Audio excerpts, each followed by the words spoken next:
बीडमधील नागरिक सध्या रात्र जागून काढतायत। त्यांच्यावर ही वेळ का आली आहे बघूया त्या संदर्भातलाच एक स्पेशल रिपोर्ट। चोरांच्या भीतीने उडाली झोप,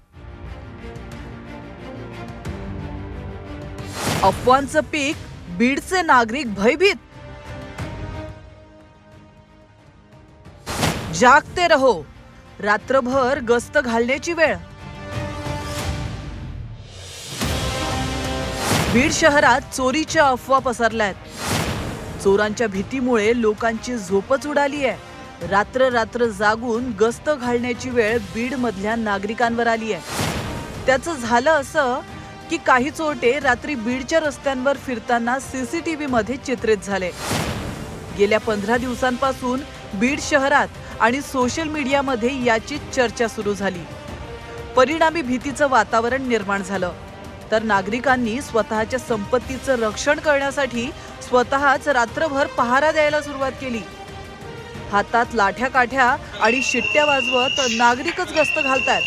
इथे 10 ते 12 दिवसापासून असे वातावरण तयार झालेलं आहे की चोर येतात, दरोडेखोर येतात। त्याच्यामुळे आम्ही मित्रनगर क्रांती कॉलनीतील लोकांनी असं हे केलेलं आहे की सर्वांनी मिळून रात्री गस्त घालायची।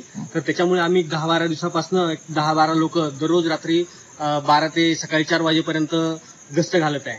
जवळजवळ 200 लोक बाया आणि माणसं असे येऊन कॉलनी रेकी करून जातात आणि रात्री त्याला असं भयभीत वातावरण होईल। असं रेकी केल्यानंतर असं वाटतं की ही लोक कुठाले आहेत, काय आहेत। नागरिकांनी अफवांवर विश्वास ठेवू नये। काहीही संशयास्पद हालचाली आढळल्या तर पोलिसांकडे तक्रार करा, असं आवाहन पोलिसांनी केलंय। परंतु पोलिसांची रात्रगस्त आता वाढलेली आहे। लोकांनी अफवावर विश्वास ठेवू नये आणि काही जरी काही माहिती असली तर डायल 112 म्हणजे 112 या नंबरवर कॉल करावा। आमचे पोलीस ताबडतोब तिथे पोहोचतील। पोलिसांच्या आवाहनानंतर बीडवासियांची धाकधूक थोडीफार कमी झाली आहे, मात्र त्यांच्या मनातली भीती ही कायमची कधी दूर होते ते पाहायचंय। विष्णू बुर्गे, झी 24 तास, बीड।